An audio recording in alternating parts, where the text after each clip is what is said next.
जय हिंद बच्चों। आज के वीडियो में मैं आपको बताने वाला हूँ डिसेंट्रलाइज काउंसलिंग आप लोग को कैसे करना है, कौन कौन सा स्टेप आप लोग को फॉलो करना है और कौन कौन सा मिस्टेक आपको नहीं करना है। क्योंकि बच्चे जो हैं इस बार के काउंसलिंग में बहुत ज़्यादा मिस्टेक किए हैं। उसके कारण उन लोग को जो कॉलेज जिस रैंक के मतलब कि अनुसार मिलना चाहिए था वो रैंक उनको नहीं मिल पाया है।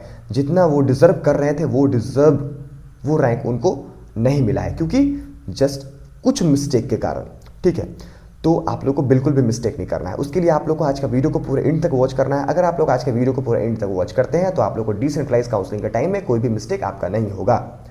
सबसे पहले बच्चों देखिए, पहला स्टेप जो है, पहला स्टेप आपको जिस कॉलेज में आपको डिसेंट्रलाइज काउंसलिंग करना है वो कॉलेज का आपको वेबसाइट फॉलो कर लेना है। मतलब कि जो ऑफिशियल वेबसाइट है, ठीक है, वो वेबसाइट आपको अपडेट रखना है। आपको पर डे जाकर के चेक करना है।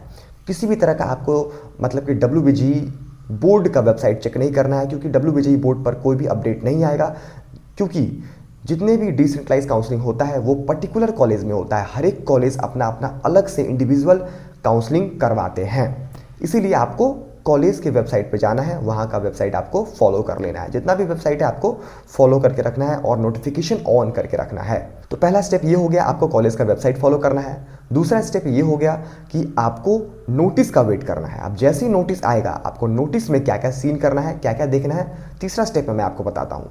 तीसरा स्टेप में आपको नोटिस में डेट देखना है कि डिसेंट्रलाइज काउंसलिंग का डेट कब है। उसके बाद टाइमिंग देखना है, डिसेंट्रलाइज काउंसलिंग का टाइमिंग कब है। उसके बाद वेन्यू देखना है कि काउंसलिंग जो है वो कहाँ पर होगा, किस जगह पर होगा।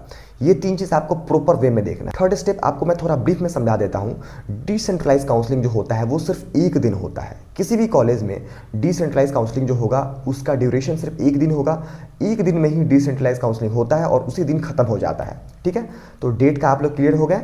उसके बाद जो टाइमिंग होगा, टाइमिंग का 2 स्लॉट बना देता है। जैसे कि जादवपुर यूनिवर्सिटी में हर एक साल आपका डिसेंट्रलाइज काउंसलिंग जो होता है उसका 2 स्लॉट डाल देता है। जैसे कि 10 से 12 के बीच में एक स्लॉट और 12 से 2 के बीच में सेकेंड स्लॉट। ठीक है, तो ये जो कॉलेज है आपका जादवपुर कॉलेज, ये जनरल स्टूडेंट के लिए मैं आपको सबसे पहले बता देता हूँ। जनरल स्टूडेंट के लिए कुछ ना मतलब क्राइटेरिया फिक्स कर देता है कि 0 से लेकर 10,000 के बीच में जिसका रैंक है वही बच्चे आ करके आपका काउंसलिंग में पार्टिसिपेट कर सकते हैं। मीन्स कि डिसेंट्रलाइज काउंसलिंग में पार्टिसिपेट कर सकते हैं। तो 0 से लेकर 5,000 के बीच में जो बच्चे हैं वो बच्चे 10 से 12 बजे के बीच में आएंगे, और 5,000 से लेकर के 10,000 के बीच में जो बच्चे हैं वो बच्चे आपका 12 से 2 बजे के बीच में आएंगे। ठीक है, और ये जो क्राइटेरिया है ये जनरल स्टूडेंट पे ही फिक्स रहता है। ठीक है, मतलब जनरल स्टूडेंट के लिए ही रहता है।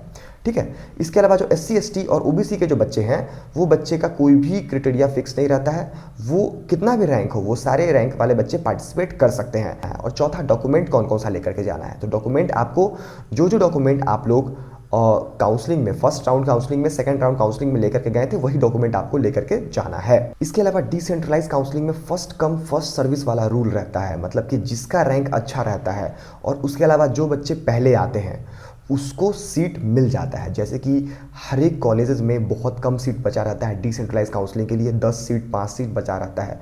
जैसे कि 5 सीट या 10 सीट अगर जादवपुर में बचा हुआ है तो 0 से 5,000 रैंक वाले बच्चे, जो बच्चे पहले आते हैं उनको 10 सीट अलॉट हो जाएगा, उनको 10 सीट मिल जाएगा। उसके बाद सेकेंड स्लॉट में 5,000 से 10,000 वाले बच्चे जो आएंगे उनको खाली हाथ जाना पड़ेगा, क्योंकि फर्स्ट कम फर्स्ट सर्विस और बेस्ट रैंक वाला जो रूल होता है वो अलॉट होता है। मतलब उसी रूल पर ये जो डिसेंट्रलाइज काउंसलिंग है वो चलता है। ठीक है, तो आपके किस्मत पे पूरी डिपेंड करता है कि आपका किस्मत कैसा होगा, और आपको किस्मत के बेसिस पर ही आपको सीट मिलने का उम्मीद रहता है डिसेंट्रलाइज काउंसलिंग में। तो आप लोग कोशिश कीजिएगा जल्दी आने का। अगर आपका 0 से लेके 10,000 के बीच में अगर आप लोग का रैंक है, और अगर आप लोग का जितना अच्छा रैंक है उतना अच्छा आप लोग कोशिश कीजिएगा उस डेट में उस टाइमिंग से कुछ मिनट पहले आने का। तो तीसरा स्टेप आप लोग अच्छे से समझ गए। चौथा स्टेप में आप लोग को वेन्यू देख लेना है नोटिस में कि किस जगह पर डिसेंट्रलाइज काउंसलिंग हो रहा है। तो आप लोग को प्रॉपर वे में वेन्यू देख लीजिएगा, गूगल पे सब कुछ सर्च कर लीजिएगा। उसके बाद आपको उस पर्टिकुलर डेट पर उस वेन्यू पर आपको टाइम से पहले पहुंच जाना है। और उसके अलावा बच्चों, बहुत सारे बच्चों का क्वेरी ये भी था, बहुत सारे बच्चे पूछ रहे थे भैया कौन कौन सा डॉक्यूमेंट हम लोग को लेकर के जाना है डिसेंट्रलाइज काउंसलिंग के टाइम में। तो जो डॉक्यूमेंट आप लोग फर्स्ट राउंड में, सेकंड राउंड में आप लोग लेकर के गए थे वही डॉक्यूमेंट आपको उस टाइम में भी लेकर के जाना है।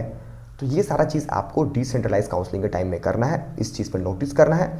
अगर ये सारा चीज़ अगर आप लोग करते हैं तो आप लोग को किसी भी तरह का गलती मिस्टेक नहीं होगा और आप लोग मिस्टेक नहीं कीजिएगा, और आप लोग का जो चांसेस है डिसेंट्रलाइज काउंसलिंग के थ्रू कोई अच्छे कॉलेज में ब्रांचेस मिलने का वो आपका मिल सकता है। इसके अलावा अगर आप लोग को थोड़ा भी क्वेरी होगा तो आप लोग हमारे कॉन्टेक्ट नंबर पे कॉल करके आप लोग पूछ सकते हैं।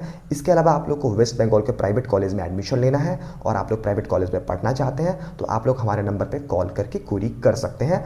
आपका बेस्ट कॉलेज में बेस्ट ब्रांच में एडमिशन हो जाएगा और काफ़ी कम डोनेशन में, मतलब कि स्पोर्ट राउंड के थ्रू आपका एडमिशन हम लोग करवाने का काम करेंगे। तो मिलते हैं नेक्स्ट वीडियो में, तब तक के लिए जय हिंद।